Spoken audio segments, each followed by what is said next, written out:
तुम्ही कधी थांबून स्वतःला विचारलंय का? तुम्ही नक्की कोण आहात? तुमच्या शरीराच्या वजनाच्या केवळ 2% असलेला हा अवयव, तुमच्या संपूर्ण शरीरातील जवळपास 20% ऊर्जा एकटाच फस्त करतो. कवटीच्या आत सुरक्षित ठेवलेला हा साधारण 1.5 किलो वजनाचा मऊ ऊतकांचा गुंता. पण याच ठिकाणी तुमच्या आठवणी जन्म घेतात. तुमच्या भावना आकार घेतात. आणि तुमचे सर्व निर्णय घेतले जातात.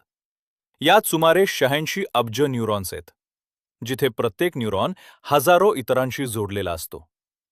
एका क्षणात लाखो विद्युत संकेतांची देवाणघेवाण होत असते. पण प्रश्न असा आहे, हे संकेत तुमच्या इच्छेनं चालतात, की तुमचा मेंदू आधीच निर्णय घेतो आणि तुम्हाला फक्त त्याची नंतर जाणीव होते?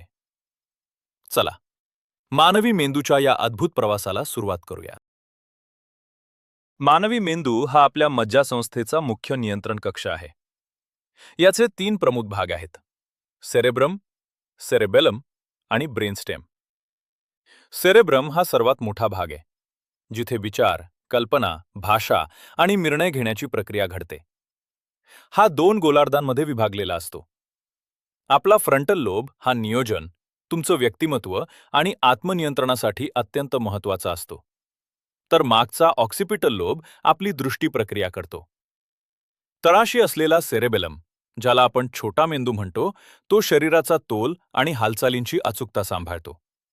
आणि ब्रेनस्टेम, जो अगदी शांतपणे तुमच्या हृदयाचे ठोके, श्वासोच्छवास आणि जिवंत राहण्यासाठी आवश्यक असलेल्या मूलभूत क्रिया नियंत्रित करतो. हा संपूर्ण नाजूक मेंदू सेरेब्रोस्पायनल फ्लुइडमध्ये सुरक्षितपणे तरंगत असतो. जणू काही निसर्गाने त्याला विशेष विमा कवच दिले आहे.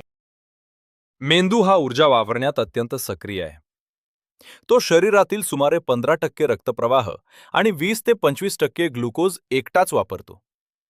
विचार करा, जर काही सेकंद जरी मेंदूला ऑक्सिजन मिळाला नाही, तर आपण लगेच बेशुद्ध पडू शकतो. आणि जर हा रक्तपुरवठा दीर्घकाळ थांबला, तर स्ट्रोक येऊ शकतो, ज्यात मेंदूच्या पेशींना कायमस्वरूपी हानी पोहोचते. यावरून एक गोष्ट स्पष्ट होते: तुमचा मेंदू कधीच विश्रांती घेत नाही. तो सतत सक्रिय आणि जागरूक असतो. आपल्या मेंदूचे 2 गोलार्ध कॉर्पस कॅलोसम नावाच्या तंतूंच्या पुलानं जोडलेले असतात. पण काही विशेष वैद्यकीय परिस्थितीत, जसे की तीव्र फेफरे येणं, हा पूल शस्त्रक्रियेद्वारे कापला जातो. यानंतर रुग्णांमध्ये जे परिणाम दिसून आले ते थक्क करणारे आहेत. एका गोलार्धानं पाहिलेली गोष्ट दुसऱ्या गोलार्धाला माहीत नसते. जणू एकाच कवटीत 2 स्वतंत्र मनं आणि 2 स्वतंत्र प्रक्रिया सुरू आहेत. यामुळे एक मोठा प्रश्न निर्माण होतो: तुमची जाणीव खरंच एकसंध आहे, की ती मेंदूच्या अनेक भागांच्या सहकार्यानं निर्माण झालेला एक सुंदर भ्रम आहे? 1848 मध्ये फिनिस गेज नावाच्या रेल्वे कामगाराच्या अपघातानं विज्ञानाची दृष्टी बदलली. एका स्फोटामुळे लोखंडी सळी त्याच्या कवटीतून आरपार गेली. तो चमत्कारिकरित्या वाचला, पण त्याचा स्वभाव पूर्णपणे बदलला. पूर्वी जो संयमी आणि जबाबदार होता, तो आता आक्रमक आणि अस्थिर झाला होता. या घटनेनं संशोधकांना एक मोठा धडा दिला. आपली भौतिक रचना आणि आपलं व्यक्तिमत्व यांचा घनिष्ठ संबंध आहे, विशेषतः आपल्या फ्रंटल लोबशी. आजचे एपिजेनेटिक्समधील संशोधन सुचवते की तुमचे अनुभव तुमच्या जनुकांच्या अभिव्यक्तीवर परिणाम करू शकतात. प्राण्यांवरील प्रयोगात असे आढळले की पूर्वजांनी घेतलेले भीतीचे अनुभव पुढच्या पिढ्यांमध्ये दिसून येऊ शकतात. याचा अर्थ असा नाही की आठवणी थेट डीएनएमध्ये साठवल्या जातात. पण वातावरण आणि अनुभव जनुकांच्या कार्यपद्धतीवर कायमस्वरूपी प्रभाव टाकू शकतात. म्हणजेच आपण फक्त स्वतःपुरते मर्यादित नसतो.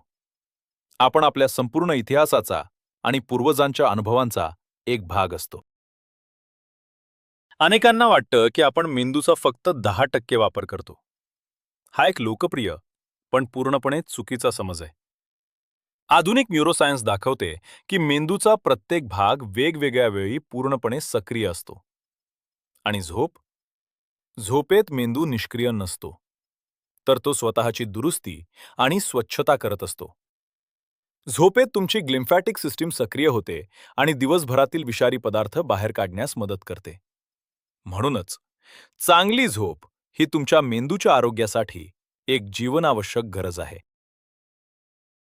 मानवी मेंदू हा अब्जावधी न्यूरॉनचा एक सुसंवादी समन्वय आहे. आपल्या भावना, निर्णय आणि आठवणी सगळं याच ठिकाणी आकार घेतं.